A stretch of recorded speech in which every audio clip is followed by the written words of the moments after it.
Today at 4:30, Montana's former top Republican says Donald Trump shouldn't be allowed to run for president again. I think it's indisputable that at the end of the day, he's not a qualified candidate. It's a very dangerous precedent. It's a very unfortunate precedent. We'll hear more straight from former Governor Mark Rosco. Plus, a new worry for northern Montana ranchers, feral pigs coming down from Canada. It may seem far-fetched, but the industry is plenty concerned. And a quiet new craze. Yeah, it feels good to be sitting in a room full of people reading. We'll take you inside Hush Hour for those introverts in your life who still want to get out of the house. The 4:30 news starts right now.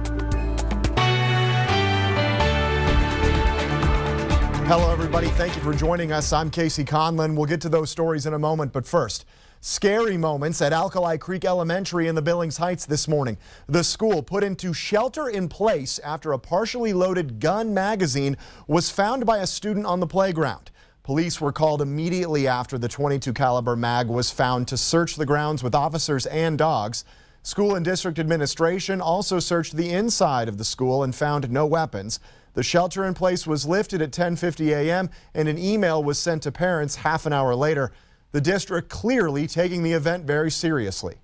You know, one of the tough things about our elementary schools is very few of them, with the exception of, I think, there's maybe one elementary school in town that has surveillance cameras covering their exterior playgrounds. And so, you know, as a guy who's coming from an environment that had surveillance cameras, this would have been a pretty cut and dry investigation had we been able to just work backwards on the footage. School District 2 will be putting a safety levy on voters' ballots this spring. That levy would pay for security cameras at all of the district's elementary schools.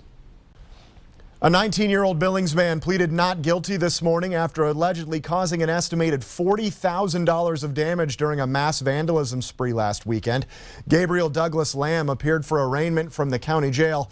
Lamb and a 17-year-old were arrested Wednesday after police received nearly 100 calls of car windows being shot out by BB guns late last Friday night. A tip from a girl led police to the suspects. She said she was with Lamb and the boy when the shootings happened and that Lamb bragged about buying over 400 rounds of ammunition. Police found 5 BB guns total in Lamb's car and residence. The 17-year-old was remanded to youth services. Former Montana Governor Mark Rosco believes Donald Trump incited an insurrection at the U.S. Capitol on January 6, 2021, and thus should be barred from appearing on presidential ballots this year. Earlier this week, Rosco was among a group of past Republican state leaders to submit briefs supporting a Colorado Supreme Court decision to keep Trump out of the race in that state. Tonight, our David J. speaks to Rosco and others about the fight. Former Republican governors filed a friend of the court brief arguing that the former president should not be on the ballot in Colorado. A former University of Montana law professor says Donald Trump should be on the ballot and that the voters will make the final decision. It's been 23 years since Mark Rosco has held office in Montana.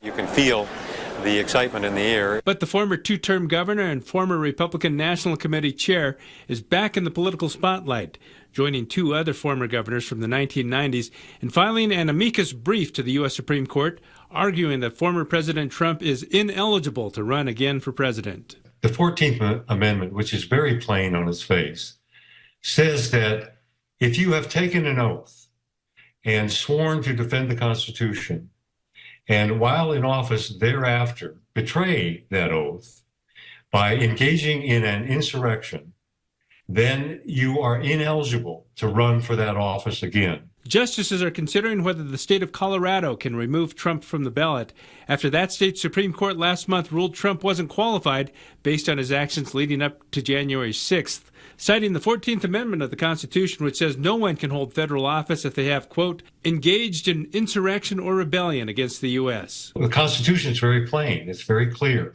But not everyone sees eye to eye with the former governor. Rob Nadelson is a constitutional scholar and former University of Montana law professor. I will confess that I haven't always been a great fan of President Trump, but like every American, he's entitled to due process. Nadelson, too, cites the 14th Amendment, which also says, quote, nor shall any state deprive any person of life, liberty, or property without due process of law.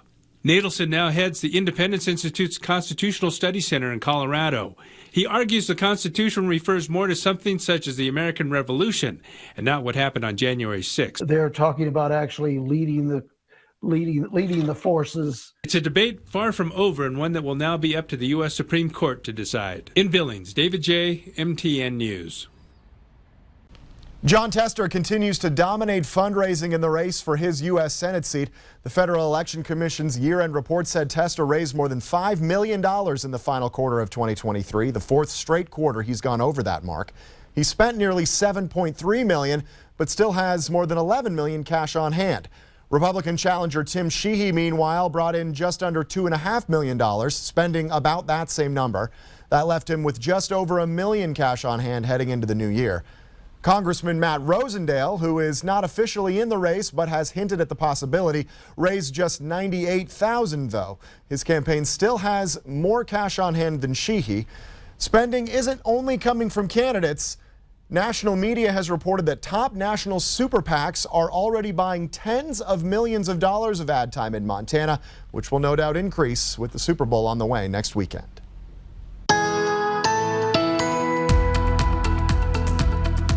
On this Friday afternoon, we already have clouds streaming over Idaho, Wyoming, and Montana. Some light showers trying to fall in the southeastern part of the state, but much better chances for rain and mountain snow are coming our way. So currently, keep my eyes on increasing clouds overnight tonight. Areas of fog in our far eastern counties, and a better chance for lowland rain and mountain snow on Saturday. Lowering snow levels on Sunday. Going to have your complete 7-day forecast coming up in just a few minutes. Canadian officials have been warning about the spread of feral hogs for years. A 2019 study found their population grew by 9% each year across Alberta, Saskatchewan, and Manitoba, and now those very pigs are getting very close to some northern states.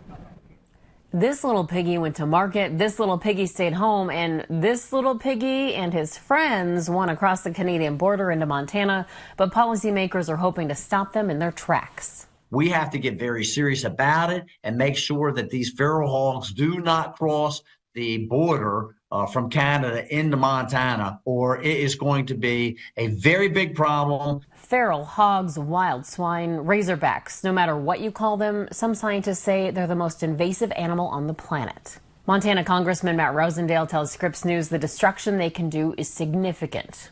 A lot of crops, they will damage the ground, and then they pose also threats to the cattle industry because of the diseases that they bring forward. The U.S. Department of Agriculture has an entire section of its webpage dedicated to what it calls a dangerous threat. Wild pigs already cause an estimated $2.5 billion in damage to U.S. crops every year. This is just one of their traveling paths, and like I said, this is one hog, so take 10 or 12.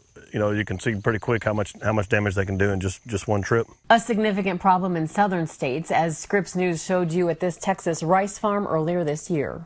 I've started in 2008, and my number one issue with growing rice right now is feral hog damage. It's more than just crops. The animals can damage natural resources, private property, cemeteries, historical sites. Wild pigs killed a woman in Texas in 2019. We have been unsuccessful at controlling our wild pig population in Canada, and it's spreading exponentially. So we are in the middle of a crisis. Getting rid of the feral hogs isn't so simple. Canadian scientists say 65% of a wild pig population could be killed each year, and it would still grow. For one, they don't have natural predators. They also reproduce at a rapid rate, producing up to 12 piglets per litter twice a year. Montana state law prohibits people from importing, moving, or owning feral swine, but it also bans hunting, trapping, or killing them. Instead, they enacted a Squeal on Pigs program with a hotline people can call as soon as one is spotted. It's not just encouraged, it's required by law. Lawmakers and state and federal agencies hope the problem gets on more people's radar. Maritza Giorgio, Scripps News, Missoula, Montana. It's been a rough week for horses in our area. A rescue in northern Wyoming certainly caught our eye after two animals became trapped in an icy pond. The Campbell County Sheriff's Office says it appears the animals fell through thin ice and then got stuck knee-deep in the water.